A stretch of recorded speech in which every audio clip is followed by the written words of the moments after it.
Le thermomètre à l'extérieur de la cabane de Mike Anderson indiquait 40 degrés sous zéro et les températures ne cessaient de chuter. Depuis qu'il avait déménagé dans ce coin reculé de l'Alaska il y a 5 ans, il n'avait jamais vécu un hiver aussi extrême. Le système de tempête qui approchait n'était pas seulement un défi, il promettait de pousser même les habitants les plus aguerris des régions sauvages à leurs limites. Mike vivait au cœur de l'Alaska, où la ville la plus proche était à 4 heures de route. Sa cabane simple se tenait seule contre le paysage impitoyable, ses planches de bois vieillies témoignant de nombreuses tempêtes. Ce soir de février, alors que le vent hurlait à travers les grands pins, Mike sentait que sa décision de vivre ici était mise à l'épreuve. La matinée avait commencé calmement avec le crépitement habituel de la cheminée et les braises mourantes qui dissipaient à peine le froid des coins de son salon. À travers les fenêtres couvertes de givre, il ne pouvait plus ignorer la fraîcheur qui venait de s'installer. Mike avait 45 ans et était un photographe de nature expérimenté. Après avoir quitté sa vie occupée à Seattle, il s'était concentré sur cette vie de solitude. Sa routine était stricte, car dans cette nature sauvage, une petite erreur pouvait rapidement être fatale. Il vérifiait son radio-météo, sécurisait le générateur et vérifiait les fournitures. Tout était pris en charge avec le soin d'un homme qui avait appris de la manière la plus difficile en pleine nature. Il savait que l'imprudence n'était pas pardonnée dans cet environnement. Cependant, ce matin-là, les nouvelles étaient particulièrement inquiétantes. Un système de tempête venu du nord promettait des températures records et des vents suffisamment forts pour déraciner les arbres. L'après-midi apporta la première vague de la tempête. La neige tomba en lourds rideaux et la visibilité se réduisit à quelques mètres seulement.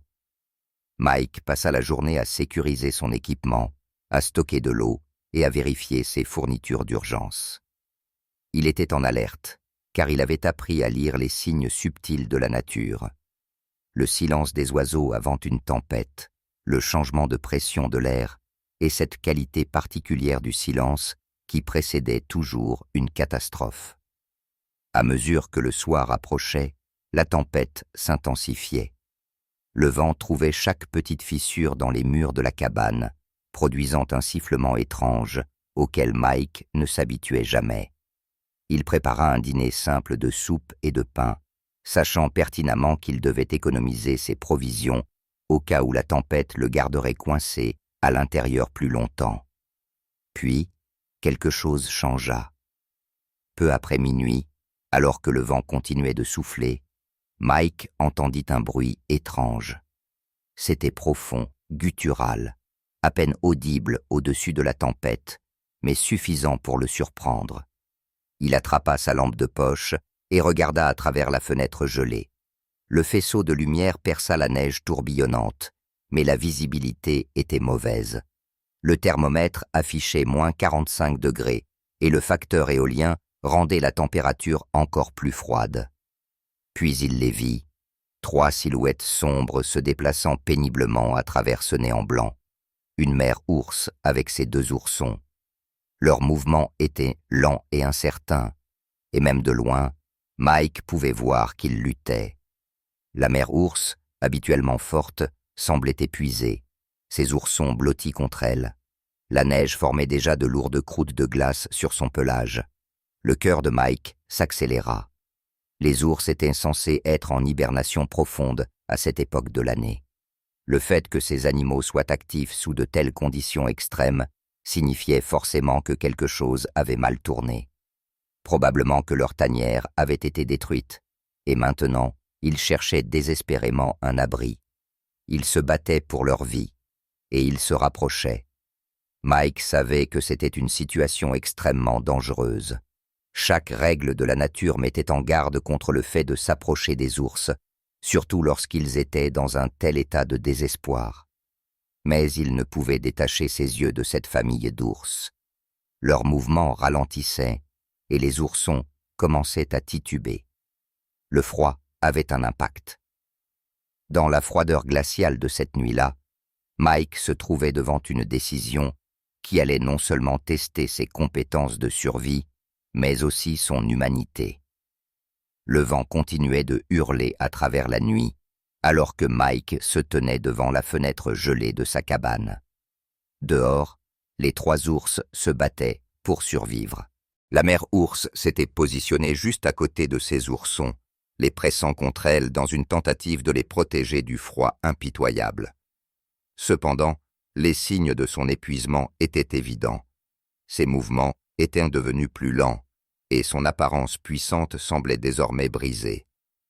Les oursons, bien trop petits et faibles pour de telles conditions extrêmes, tremblaient de façon incontrôlable et s'enfonçaient sans cesse dans la neige. Le souffle de Mike embut à la vitre alors qu'il observait la scène. Tout ce qu'il savait sur la vie en pleine nature lui disait de rester à l'intérieur. Les animaux sauvages, surtout les ours, étaient imprévisibles, surtout lorsqu'ils étaient désespérés. Mais une autre pensée s'insinuait dans son esprit. Quel était le sens de toutes ces préparations, de toutes ces règles, si c'était pour regarder ces créatures mourir à sa porte? Il se souvint de l'avertissement de son père.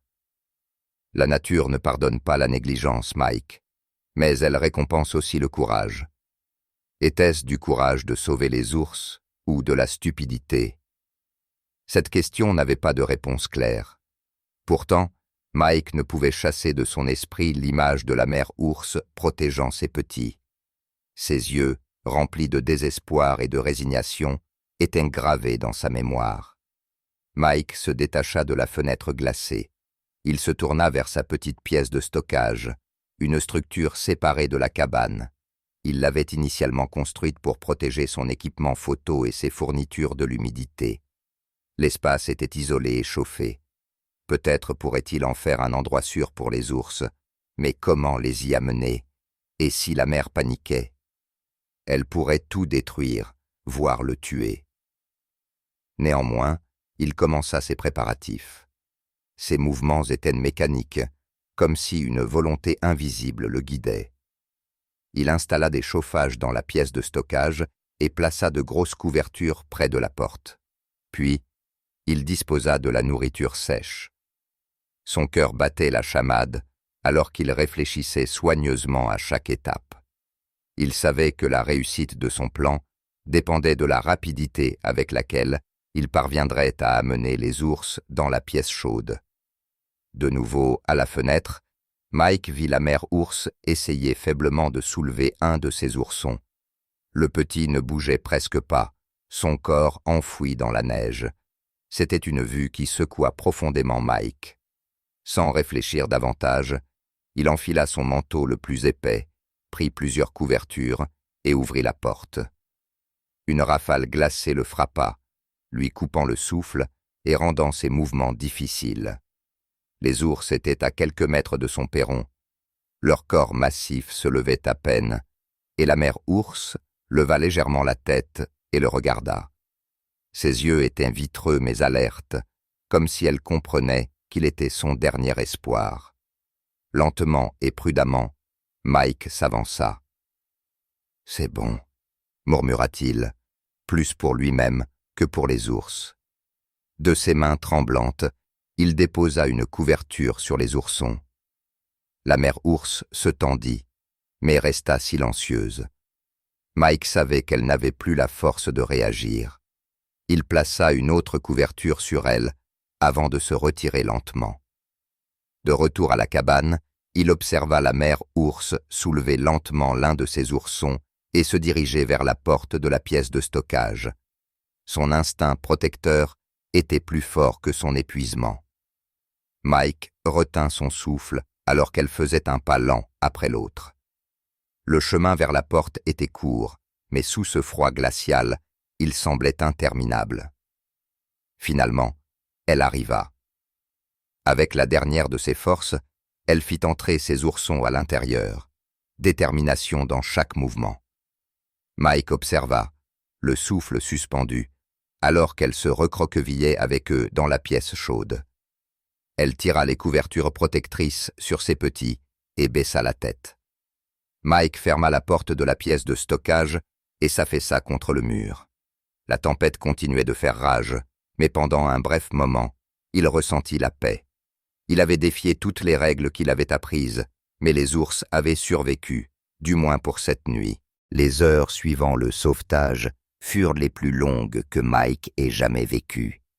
La tempête secouait les murs de la cabane, comme pour tester sa décision. Mais à l'intérieur de la pièce de stockage, il y avait un calme trompeur. Depuis la cabane, Mike regardait à travers la petite fenêtre, tandis que la mère ours veillait sur ses oursons, les réchauffant. Les petits corps bougeaient à peine, mais la douce montée et descente de leur poitrine était un signe de vie. La mère ours ne quittait pas des yeux Mike. Même maintenant, alors qu'elle protégeait ses petits, ses yeux restaient à moitié ouverts, comme si elle l'observait, attendant son prochain mouvement. Il n'y avait plus d'agressivité dans son regard, juste quelque chose qui frôlait la confiance. Mike savait qu'il devait être prudent.